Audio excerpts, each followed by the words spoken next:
of the heart, attorney at law, businessman, and one of the nation's leading sports image consultants, who is a nationally recognized motivational speaker. Please join me at the stand.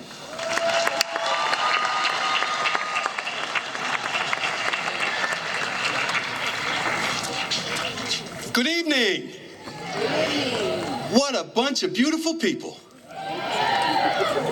Superintendent Pyle, Dr. Fowler, teachers, students, parents, distinguished guests. First of all, let me tell you how very honored I am to be with you today. Before I can officially start, I have a message for you. I have a very dear friend of mine who found out that I was going to be the keynote speaker here today. And he sent a message to some of your students. Let me read that message. Hey, Nuview Bridge High School class of 2016. I want to congratulate all of you for such an amazing achievement, graduation. You have worked hard and have all gotten to this day. I salute you, and as they say, one journey ends so that another will begin. So here's to your future success. God bless. Signed by Major League Soccer champion, scoring champion, MLS Cup finalist last year, and Major League Soccer's All-Star Kai Kamara. Sincerely.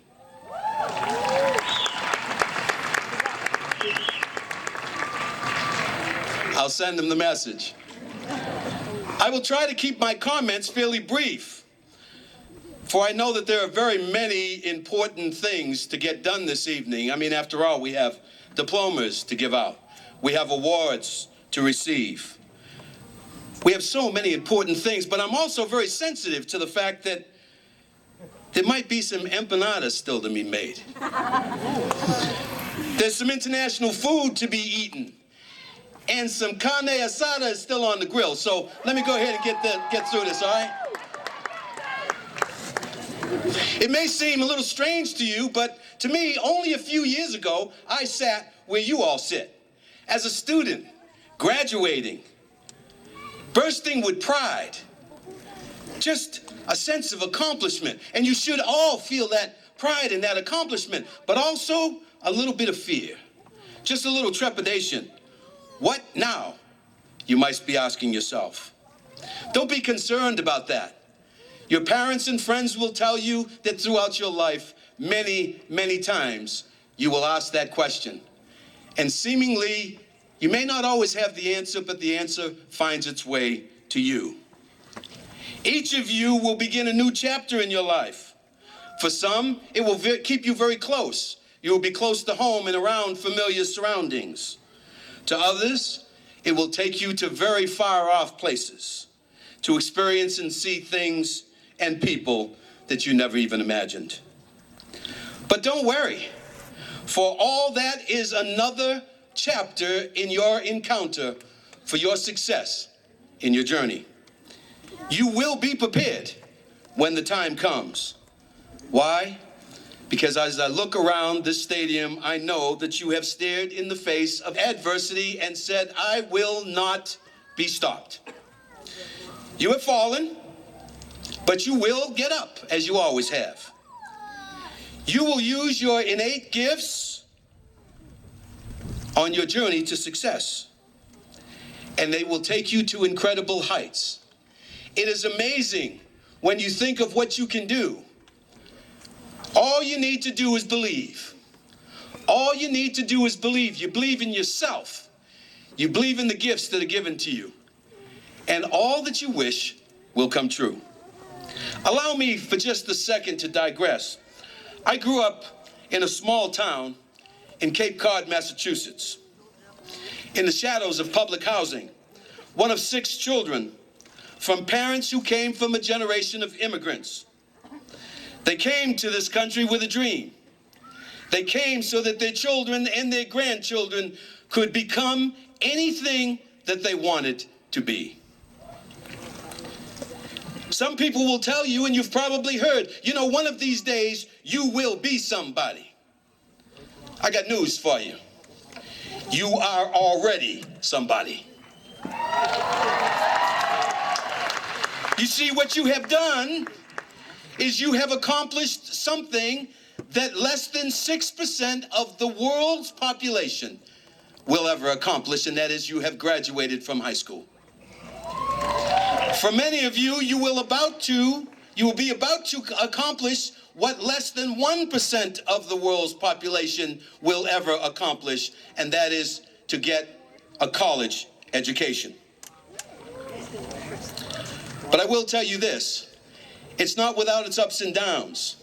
As I said, I came from a small town in Cape Cod, Massachusetts. I came from a place that people told me all the time what I couldn't do.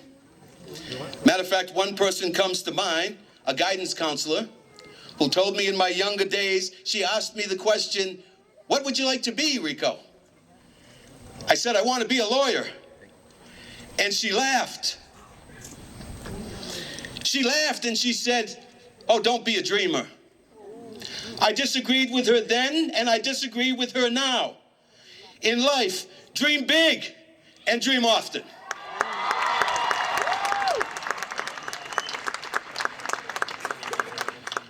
But each of you, as you go through your journey, now have a job to do. I wrote a book not long ago called Believing to Achieve. And in that book, it talks about the universal elements of success.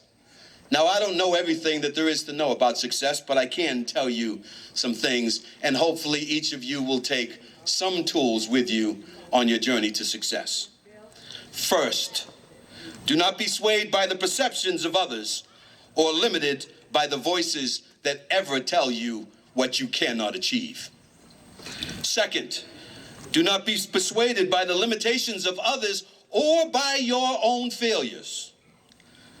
Use failure as a motivator to strengthen your resolve.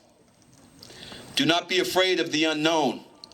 So many people wish and hope and have visions and dreams, and they never get to try to achieve them for fear of what they don't even know. Do not be afraid of the unknown, for it is that fear and that fear only that separates those who dream dreams from those who actually live them. Accept the help of others at all times whenever you can, but at the same time, always find a way to help others. You know, there's an old saying, what goes around comes around. And when you make the time to help others, you will be amazed at how our Creator brings people and opportunities and situations to you so that you can achieve your goals. If you do these things, the questions in your life will not be how, but how far. They will not be why, but why not. They will not be whether, they will be when. And in doing so, you will never, ever be a victim. You'll always be a victor.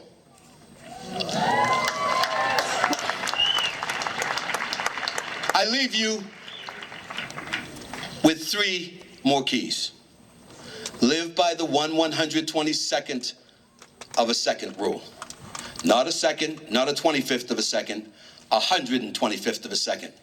Now, your eyes can't blink and your heart can't beat in 125th of a second.